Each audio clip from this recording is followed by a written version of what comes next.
ఉత్తరప్రదేశ్లోని సంబల్ వివాదం అందరికీ తెలిసిన విషయమే. అక్కడ ఇంతకుముందు హరిహర దేవాలయం ఉంది అని, లేదు మసీద్ ఉందని చెప్పి వివాదం జరుగుతుంది. అది ఎప్పటి నుంచో అది ఒక పెద్ద వివాదంగా కోర్టుల చుట్టూ తిరుగుతోంది. ఈ సందర్భంలో ఉత్తరప్రదేశ్ అధికారులు కొంతమంది అక్కడ ఏదైతే షాహీ జామియా మసీదు సంబల్లో ఉన్నటువంటి ఆ మసీదులో పరిమిత సంఖ్యలో నమాజు చేసుకునేలా ముస్లింలకు అవకాశం ఇవ్వండి, పరిమిత సంఖ్యలోనే నమాజులు చేసుకోవాలి, పెద్ద ఎత్తున అక్కడ నమాజులు చేయకూడదు అన్నట్టుగా కోర్టును ఆశ్రయించడం. అలహాబాద్ హైకోర్టు ఈ విషయం మీద పూర్తి స్థాయి తీవ్రంగా వ్యతిరేకిస్తూ, అధికారులు మీ చేత కాకపోతే చట్టాన్ని మరియు శాంతి భద్రతలను కాపాడాల్సిన బాధ్యత అధికారులకు ఉంది.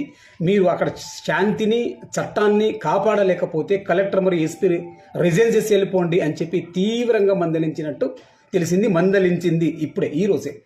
కాబట్టి మత స్వేచ్ఛని కాపాడాలి దేశంలో, తప్పకుండా పరిమిత నమాజులు చేసుకోవడానికి, పరిమిత ప్రార్థన చేసుకోవడాన్ని చెప్పడానికి మీరెవరు అని అంటూ ఆ కేసును, ఆ పిటిషన్ను కొట్టివేసింది, అధికారులు వేసింది. కాబట్టి ఏదేమైనా రాజ్యాంగానికి, చట్టానికి ఇంకొకసారి నమస్కరిస్తూ, చట్టాల మీద, న్యాయ వ్యవస్థ మీద అన్ని వర్గాల ప్రజలకి, అన్ని మతాల, కుల మతాల ప్రజలకి నమ్మకం కలిగేలా వ్యవహరించిన అలహాబాద్ కోర్టుకి ఇంకోసారి అస్సలాము అలైకుం. ఉత్తరప్రదేశ్లోని సంబల్ వివాదం అందరికీ తెలిసిన విషయమే. అక్కడ ఇంతకుముందు హరిహర దేవాలయం ఉంది అని, లేదు మసీద్ ఉందని చెప్పి వివాదం జరుగుతుంది. అది ఎప్పటి నుంచో అది ఒక పెద్ద వివాదంగా కోర్టుల చుట్టూ తిరుగుతోంది. ఈ సందర్భంలో ఉత్తరప్రదేశ్ అధికారులు కొంతమంది అక్కడ ఏదైతే షాహీ జామియా మసీదు సంబల్లో ఉన్నటువంటి ఆ మసీదులో పరిమిత సంఖ్యలో నమాజు చేసుకునేలా ముస్లింలకు అవకాశం ఇవ్వండి, పరిమిత సంఖ్యలోనే నమాజులు చేసుకోవాలి, పెద్ద ఎత్తున అక్కడ నమాజులు చేయకూడదు అన్నట్టుగా కోర్టును ఆశ్రయించడం. అలహాబాద్ హైకోర్టు ఈ విషయం మీద పూర్తి స్థాయి తీవ్రంగా వ్యతిరేకిస్తూ,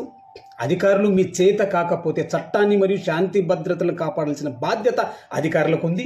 మీరు అక్కడ శాంతిని చట్టాన్ని కాపాడలేకపోతే కలెక్టర్ మరియు ఎస్పీ రిజైన్ చేసి వెళ్ళిపోండి అని చెప్పి తీవ్రంగా మందలించినట్టు తెలిసింది. మందలించింది ఇప్పుడే ఈ రోజే. కాబట్టి మత స్వేచ్ఛని కాపాడాలి దేశంలో, తప్పకుండా పరిమిత నమాజులు చేసుకోవడానికి, పరిమిత ప్రార్థన చేసుకోవడాన్ని చెప్పడానికి మీరెవరు అని అంటూ ఆ కేసును, ఆ పిటిషన్ను కొట్టివేసింది, అధికారులు వేసింది. కాబట్టి ఏదేమైనా రాజ్యాంగానికి, చట్టానికి ఇంకొకసారి నమస్కరిస్తూ, చట్టాల మీద, న్యాయ వ్యవస్థ మీద అన్ని వర్గాల ప్రజలకి, అన్ని మతాల, కుల మతాల ప్రజలకి నమ్మకం కలిగేలా వ్యవహరించిన అలహాబాద్ కోర్టుకి ఇంకోసారి అస్సలాము అలైకుం.